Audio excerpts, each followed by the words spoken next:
Good morning, Knicks Nation. Today is Monday. It is the 6th of October, 2025. I hope you're all safe and healthy. I hope you enjoyed your weekend and that you and your family are safe and healthy. Blessings upon those that work in health, along with first responders who every day are trying their best to save lives, and those that pick up garbage to keep our places clean, and those that make deliveries for our convenience. Double blessings on the men and women out here trying to help rescue, deliver, and recover teenagers and children that are victims of child molestation and pedophilia. Those that are out there helping and trying to recover people who are victims of prostitution, child prostitution, pornography, child pornography, human trafficking, and sex slavery. Double curses upon the perpetrators of these things. Double curses upon those who profit from these things. And double curses on the perverts that do these things and make the demands that cause these industries to exist. Finally, double blessings on the homeless. More than 700,000 men, women, children, families, senior citizens, and military veterans homeless in the United States of America. Blessings upon them, for theirs is the kingdom. Today, we want to, after the Knicks now have come back from their trip in Abu Dhabi, and now they have 3 more preseason games, including Minnesota this Thursday. What we want to do is look at the possibilities in terms of who will be traded, because somebody's getting traded, and it's not Deuce McBride. Somebody's getting traded, and somebody will say, well, why somebody's getting traded? Well, right now, the Knicks are $3.7 million below the second apron. That is enough money to pay Diawara his rookie contract, which is about $1.1 million, and to sign a veteran to a standard 1-year minimum contract guaranteed, which is going to be Landry Shamet. But the issue, of course, comes in that the Knicks really will want to keep both Shamet and Malcolm Brogdon. And why? Because they would have depth at the point guard position.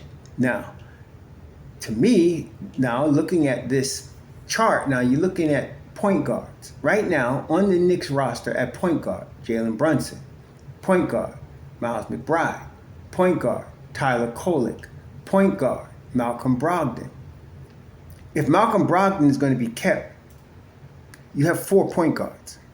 You don't need 4 point guards. And Tyler Kolek's salary at $2.1 million fits the bill. Now, they want to move more than that, if they could, so that they would have more than enough to sign a veteran mid-season coming into the playoff areas if they needed to, like they did last year with DeLon Wright. So that would mean they need to trade 2 players to open up 2 positions, because the other guy that I can see they may want to keep is Garrison Mathews. Why? He's a veteran, 29 years old. He's a tremendous spot-up shooter. It's not like he'd be dependent on to win a game for them, but somebody that can come in and get you some quick buckets off pin-down moves, that's Garrison Mathews. You want as many of those guys as you want. There's 2 positions in this team and in every team that people want. They want spot-up shooters that can knock down threes in the NBA.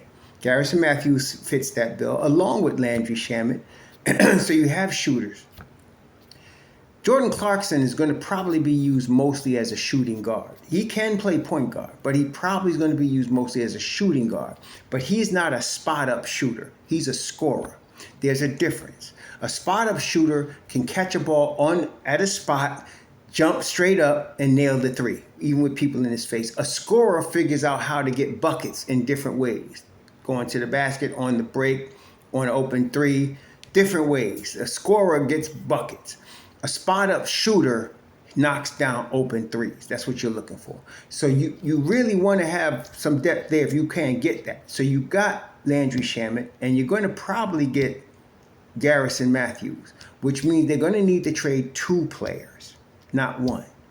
So in that case, that's why you keep hearing the name Pacome Dadiet being mentioned.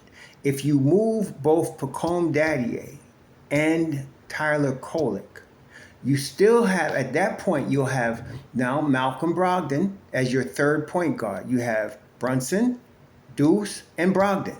And then you'd have Shamet and Garrison Mathews. Garrison Mathews probably be a 13th or 12th player at that point. And now you have a shooter that's sitting on your bench that you can call on, doesn't expect to play a lot. He'll get some DMPCDs, but he don't care because his job is to come in and nail a three when they need him. Okay? So that would be available to you. All three of those guys, Brogdon, Shamet, and Mathews, play better defense than Tyler Kolek. The problem is Pacome Dadiet. You always want to have wings you can develop. Pacome Dadiet's full 6'8" now. He's still only 20 years old. That would be a tough one. But see, somebody said, well, would we do that for a one-year rental? Yes, we would if the one-year rental means a championship. Okay? If the one-year rental you're trying to get for a playoff spot, that's not worth it. But if you're talking about the one-year rental in Garrison Mathews and Landry, because all of those are one-year rentals. Mathews, Shamet, Brogdon, Clarkson, they're all one-year rentals. And the reason you have them is because they're strategic to getting you this championship. Tyler Kolek is not, neither is Pacome Dadiet. So you may have to sacrifice a Dadiet to make this happen. Okay? So at this point, I can, and you know, Alex Len he got 6 minutes the first game, and then and why? Because Hoop Porty has closed the door on the possibility of another center. At the center spot, they got Mitchell Robinson. They got Mitchell Robinson, they got Ariel Hoop Porty.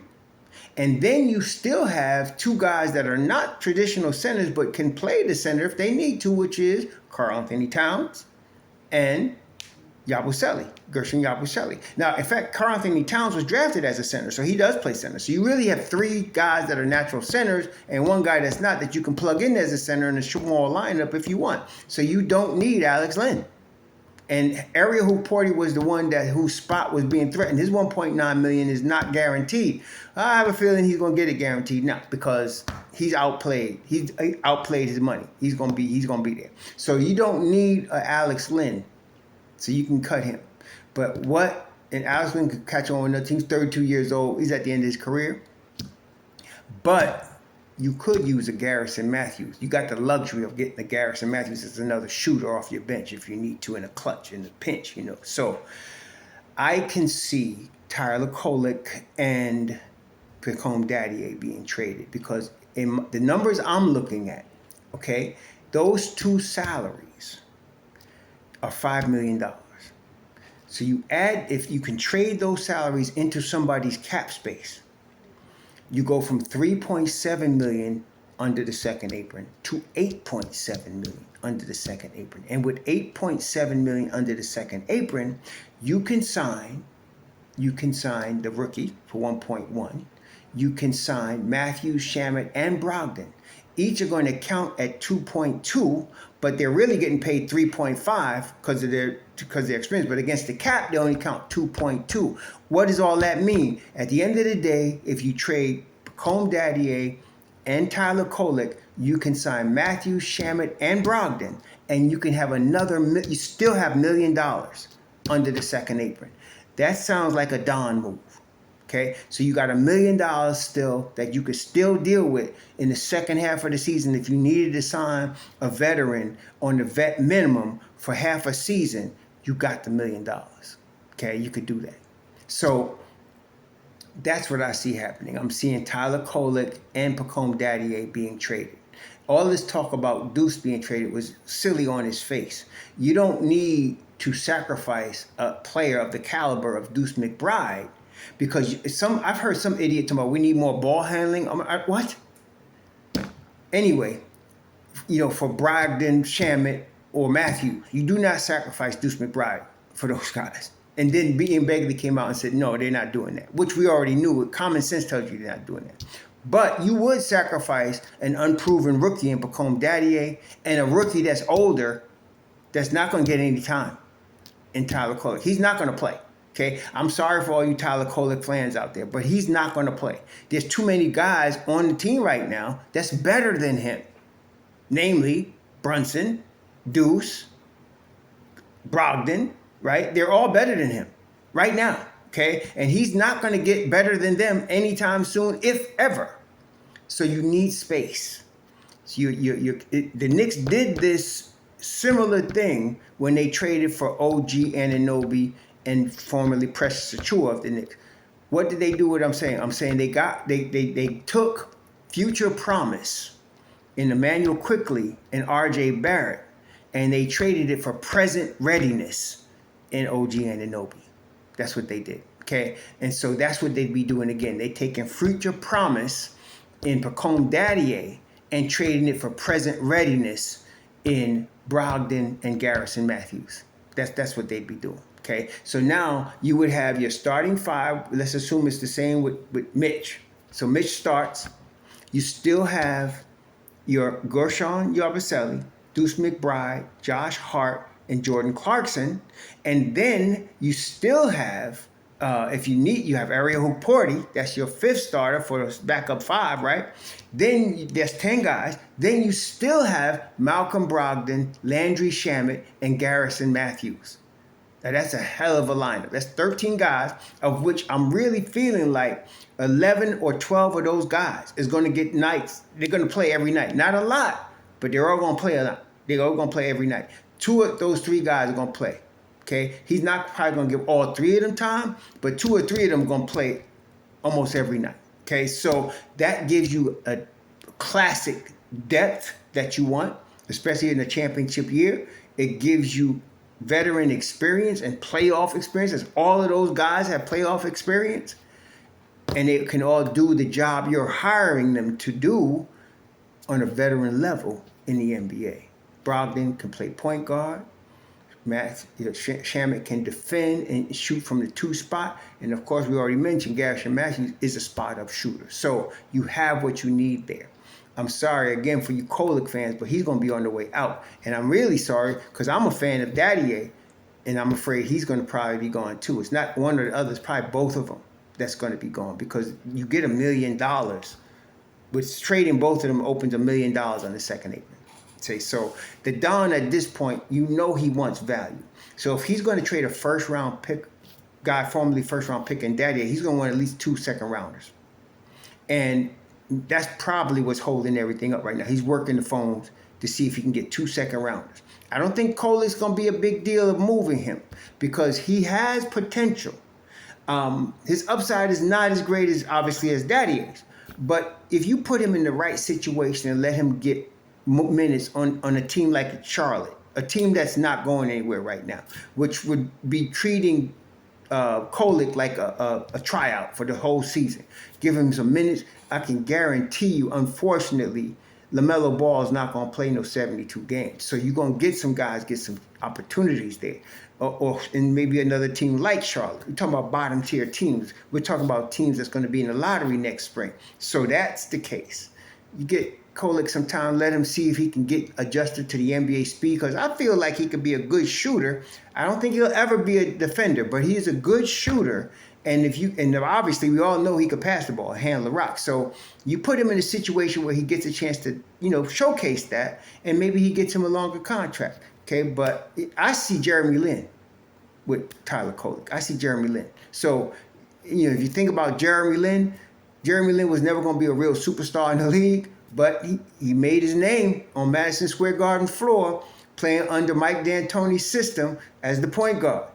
I think Kolek is capable of something like that if you give him that type of situation and opportunity. So he's not going to get that here in New York. He's just not. So he might get it somewhere else. And to give him that opportunity and to get yourself the money you need and the veteran leadership you need in this championship year, this is what you got to do. So I'm saying you're probably going to look at Kolek with Dadiet being traded. And then they'll go with life like that.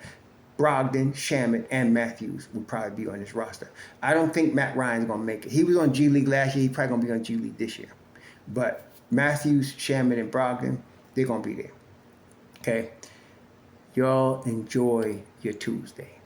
Sorry, not Tuesday. I'm retired, so I'm losing count of days. Y'all enjoy your Monday. Shalom.